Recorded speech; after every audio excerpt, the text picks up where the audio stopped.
c'est avec votre mari ou bien des simples garçons qui viennent vous déranger.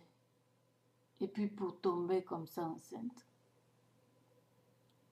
Respectez-vous au moins. Faites-vous respecter. Hein? Ayez la fierté de votre corps.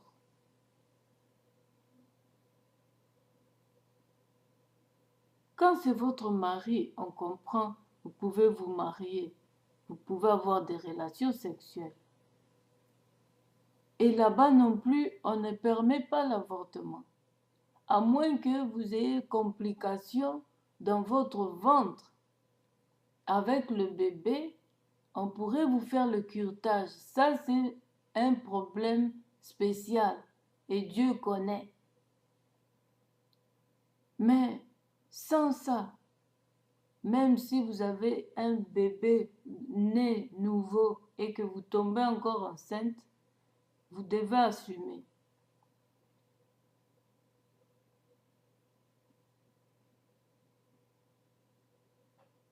Et il faut voir aussi dans des mariages ceux qui avortent chaque fois. Chaque fois qu'elle attrape la grossesse, ça doit couler. Tout ça, c'est pas de Dieu. Il faut prier. Levez-vous dans la prière. C'est pas normal. Ne pensez pas que c'est normal. Hein? C'est pas comme ça. Dieu a dit que vous n'avorterez pas.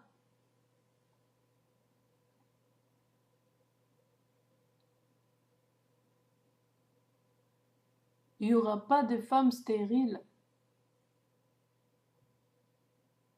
ni de femmes qui avortent.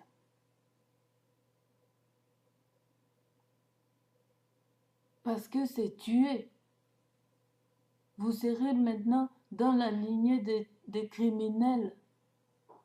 Et le sang innocent crie, à quand la justice? Et vous croyez que vous serez bien dans ce monde? Vos affaires vont être bloquées. Certaines choses vont être bloquées. Parce que ce sang-là crie jusqu'à présent.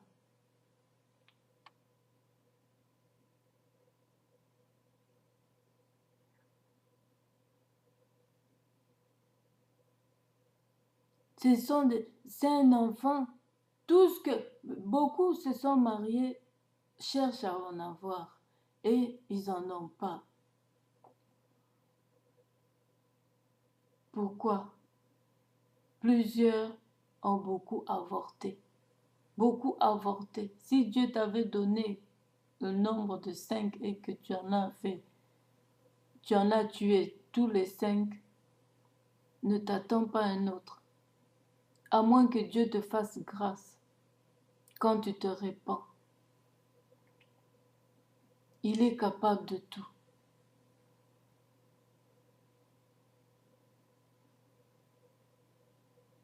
Mais quand vous vous amusez à avorter, ça ne vient pas de Dieu non plus. Et une femme qu'on doit tout le temps faire le curetage, il faut voir. Il faut voir. Peut-être que il y a quelque chose qui ne va pas. Ou soit c'est le fétiche du mari pour avoir de l'argent, ou soit c'est votre propre fétiche pour rester, je ne sais pas, pour faire quoi que ce soit, et vous devez tout le temps avoir des curetages. Vous avez pas mal comme ça. Quel esclavagisme! Ou c'est comme ça qu'on vous a ensorcelé dans votre famille. Parce que ce n'est pas normal. Chez Dieu, ça n'existe pas. Une femme qui avorte. Une femme qui a tout le temps des curetages, qu'on doit tout le temps nettoyer parce que le bébé n'est plus. Ce n'est pas de Dieu.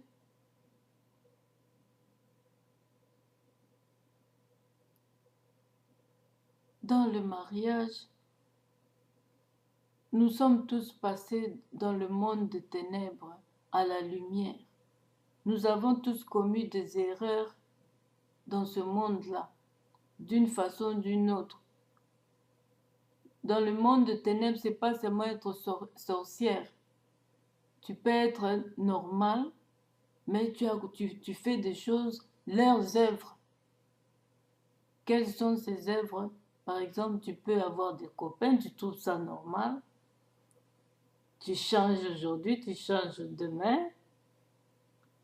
C'est ça les œuvres des ténèbres. C'est pas seulement être sorcier. Tu peux voler dans ce monde-là. Et tu peux tuer. Pour eux, c'est normal.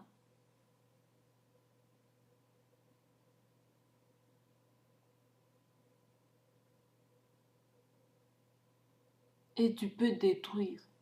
C'est le diable qui utilise ces gens-là, ces égarés. Et quand vous êtes venu dans le Seigneur et que vous avez déjà eu ces erreurs-là dans le passé, repentez-vous, demandez pardon à Dieu. Et que vous avez beaucoup avorté, maintenant que vous vous êtes converti, demandez pardon à Dieu. Faites même un jeûne de supplication, de repentance.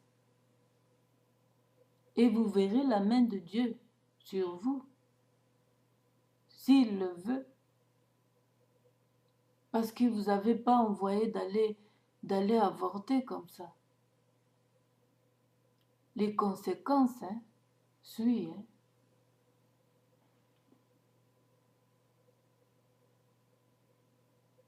Et maintenant que vous êtes mariés, vous cherchez à avoir des enfants, il n'y a pas des enfants.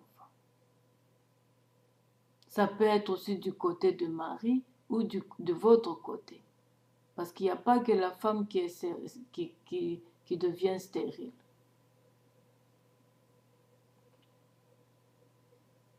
Donc, mes bien-aimés, l'avortement ne vient pas de Dieu.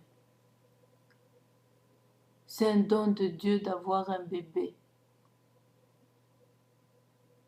Quand il va naître, vous serez dans la joie de l'avoir. Et il va grandir, il deviendra une grande femme ou un grand homme pour vous aider par la suite. Mais quand vous avortez, vous tuez cette grâce, vous tuez cette bénédiction venant de Dieu. Que vous soyez dans le monde des ténèbres ou pas, quand déjà vous avez des relations sexuelles, vous avez eu un bébé, Dieu connaît cet enfant-là. Dieu a un plan, parce que c'est lui qui forme l'enfant. Alors quand vous tuez, son sang crie déjà. C'est comme Caïn et Abel.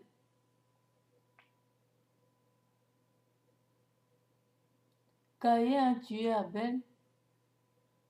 Et qu'est-ce qui est arrivé à Caïn? La vie ne marchait plus. C'est comme ça les gens qui avortent. Ils vivent comme Caïn.